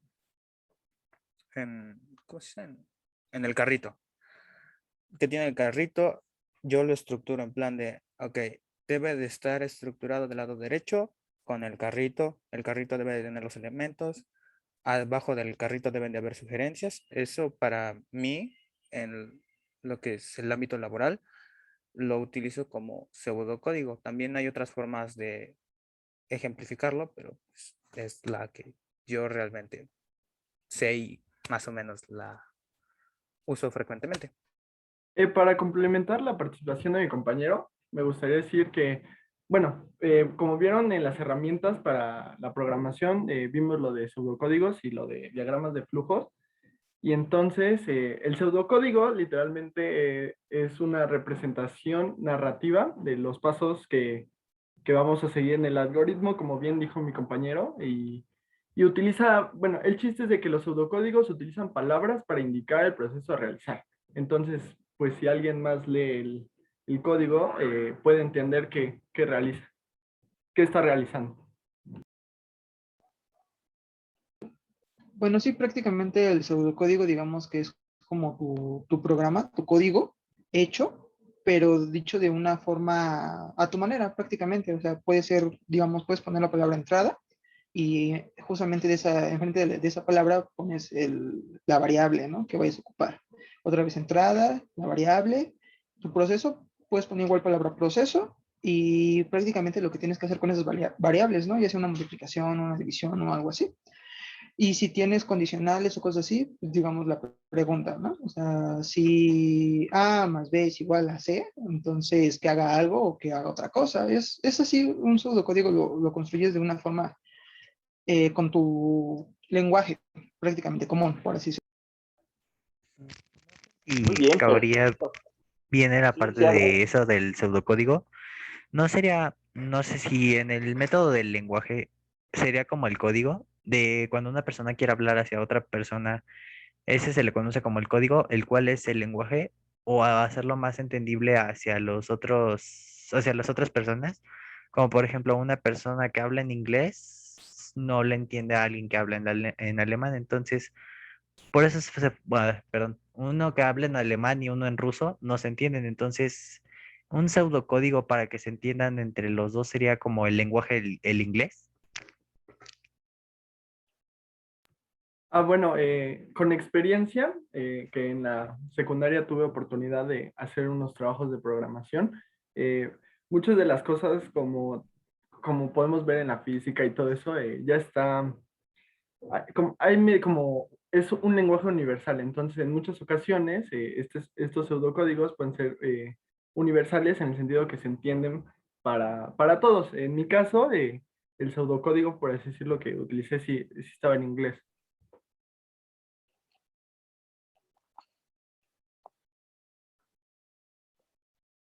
Yo como que difiero, yo no diría que el inglés es un pseudocódigo, porque pues tiene sus propias reglas, tiene su propia gramática. El inglés sería pues más bien otro lenguaje de programación. ¿Qué sería? Si lo queremos simular a lenguajes, ¿qué podría ser? Yo pienso Más que bien, el pseudocódigo es como tal tu código, pero sin la sintaxis, sin ser tan estricto. O sea, no estás constantemente poniendo system, punto, outprint, punto, sino que simplemente es despliega mensaje y ya. Claro, Siento que ese es nada el más que pseudocódigo. estaba buscando una analogía en cuanto a lenguajes. Se me ocurre que quizás los ¿Hablar como símbolos, ¿no? indio? ¿Hablar como No, indio? no O sea, tanto así. no poner las reglas gramaticales a su máximo esplendor. Yo diría más como los símbolos. Todo el mundo sabe que una señal de alto, pues es un rombo rojo, ¿no? Quizás eso podría ser la analogía a un pseudocódigo en cuanto al lenguaje, que una calaquita significa peligro, muerte, ¿no? Y no tiene reglas gramaticales estructuradas, ¿no? Pero todo el mundo puede entender esa idea, quizás. Muy bien, bien respondida esa pregunta. Van dos, ¿no? ¿O una? ¿Fue la primera? ¿Fue la primera? Ya me Creo que perdí. ¿Cuántas van? creo que van 2 o 3. Es que nos Sí, metemos ¿verdad? tanto que ya ni sabemos en qué preguntábamos. Sí, ok, van dos. Una pregunta.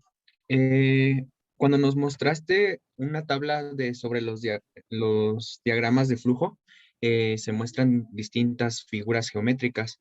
¿Es como una ley universal utilizar esas para hacer nuestros diagramas de flujo o cada uno de nosotros puede utilizar las que quisiese, obviamente con su significado pues de entrada o de salida o de proceso? No, bueno, según yo eso ya está como bien establecido, eso sí. Bueno, desde que yo lo pude ver, eso ya está bien establecido. Entonces, si buscas diagrama de flujos, símbolos, bueno, pues te va a aparecer una tabla y cada símbolo, por ejemplo, el óvalo significa inicio, entonces el rombo, como vimos también en lo de The Big Bang Theory, es posibilidad y así. Entonces, pues sí, ya está bien definido. Claro que pues algunas figuras sí pueden cambiar, pero eso depende del autor o en qué libro lo consultes, pero técnicamente o por lo general son las mismas figuras. Gracias. Muy bien, esa fue la tercera. ¿Habrá una cuarta? ¿O pasamos al examen? ¿Yo puedo preguntar rápido? Sí, adelante. Todos los diagramas de flujo, o sea, estamos de acuerdo que todos tienen un final, pero ¿siempre van a llevar todos al mismo final o puede haber más de un final? Bueno, es que depende de cómo hagas. Bueno, cada diagrama de flujo tú lo haces de acuerdo a lo que tú quieres. Entonces, pues depende de lo que tú quieras hacer. Es como hacer una serie de instrucciones. Pues sí, cada serie de instrucciones va a llegar a un mismo final. Creo que a eso te referías, ¿no? Sí, siempre va a llegar a un mismo final de acuerdo a los datos que entran. Ok, gracias. Bien, muy bien. Por ahí hay Bolívar García. Adelante con su pregunta, por favor. No, era esa, ya. Muy bien, Aguilar Pérez. Sí, ahorita que estaban hablando sobre programas, me surgió la duda de quién creó el primer programa y pues, de qué fue, para qué problemática quería resolver. Sí, claro. Bueno, ese es un tema que también lo habló el otro equipo, que también se conoce, bueno, se conocía como Augusta Ada Byron, y por eso el otro equipo dice que se creó el código Ada, bueno, recordándola a ella.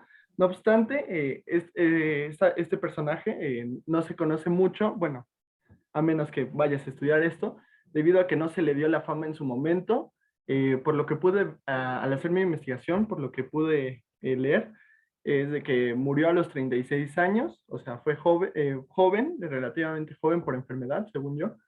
Entonces no se le dio el reconocimiento, a pesar de que sí, en realidad, sí sacó como un texto, bueno, una investigación y sobre cómo hacer algoritmos. Por eso se dice que ella es como que la madre de los algoritmos, pero no se le dio el reconocimiento en su momento. Gracias. Incluso el compañero del anterior equipo dijo que fue para la máquina de Babbage, ¿no? ¿Verdad? Sí. Sí, es de Charles Babbage y era una... déjame, es que aquí lo tenía anotado. Así era modelo parcial era una máquina diferencial, que era un artilugio mecánico que servía para calcular secuencias de números. Ese fue en lo que se basó, se inspiró y bueno, ella, por lo que leí, ella habló sobre eso y un poco más, y ese es como el pionero del algoritmo, ese texto que ella publicó. Buena investigación. Así es. Muy bien. Luis David Gómez, adelante, pregunta, por favor. Sí, bueno, sobre qué es un código fuente. Bueno, lo que yo tengo entendido más o menos, ¿es la base de tu programa o estoy mal? Bueno, el ¿Está código... usted perdón. No, adelante. Sí, contéstele, por favor. Así, el código fuente, por lo que al investigar entendimos, es que son los archivos que contienen las instrucciones necesarias. Obviamente, estos archivos están realizados de acuerdo al lenguaje de programación que se esté utilizando y pues sirve para crear diferentes programas. Entonces, creas el archivo que dice las instrucciones necesarias y tal ese es un programa. Pero para crear otro programa puedes utilizar ese archivo que te ayude para generar otro programa y así. Son archivos con instrucciones. Así es con instrucciones, es su archivo tal cual. Su archivo en texto plano, lo que usted escribió. Ese sería el código fuente. Muy bien, Oscar Iturbide, adelante, por favor. Y yo quería preguntar sobre lo de qué relación tiene con el lenguaje de programación. Bueno, los algoritmos con el lenguaje de programación.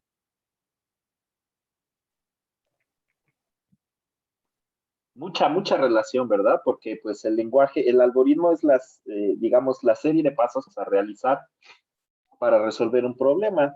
Y como tal, el lenguaje de programación es el que nos permite, el que tiene, digamos, las palabras, la gramática, las reglas, que nos van a permitir plasmar ese algoritmo de una manera que lo entienda la máquina. Esa sería su relación.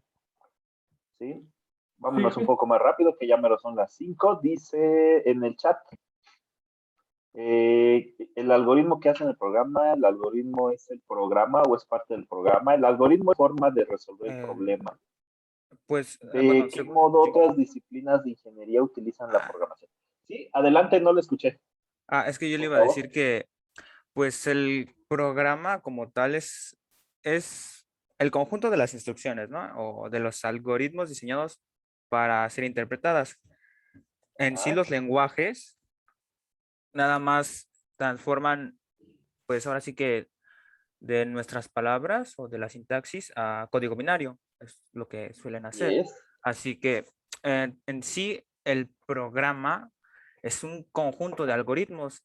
Los algoritmos tú los estableces para resolverla, bueno, para que se resuelva, pero el programa sigue siendo la suma de muchos algoritmos. Muy bien. Sí, así es. Esa también podría ser otra forma de ver la relación entre el algoritmo y el programa. ¿Qué desarrollador o programa hay para empezar a usar los diagramas de flujo? Bueno, hay varios programas. Ya no nos va a dar tiempo de irlos a ver. Ya ven que les dije que íbamos a ir a verlos. ¿De dónde se descargaban? Recuerden, es en la página de laboratorio, luego se van a servicios, luego descargas, y ahí descargan, ahí pueden descargar los que vamos a ver, el PCI, el DEPC, si quieren, pueden descargar los de diagramas de flujo como DIA, ¿cuál se llama el otro? DFD. ¿Sí? Para diagramas de flujo incluso lo pueden hacer a mano, utilizar Word o Paint o Visio, cualquiera de esos. No hay ningún problema. Bien, compañeros, bueno, pues entonces se nos acabó el tiempo, faltan 5 para las 5 y nos veríamos, no sé si nos vemos el miércoles. Déjenme ver rápidamente porque no sé si ya empezamos con la práctica de laboratorio o todavía no. Déjenme ver rápido, aquí tengo el calendario de prácticas, de fundamentos de programación, nos toca los viernes. Y dice que la primera práctica es la práctica 0 el 3 de septiembre. Entonces, sí, nos vemos aquí el viernes a las 3 de la tarde para hacer la práctica 0. ¿Sale, compañeros? Muchas gracias. Dale, muchas gracias, profe. Hasta luego, muchas gracias. Gracias, profe. Gracias, profe. Hasta luego. Se cuidan.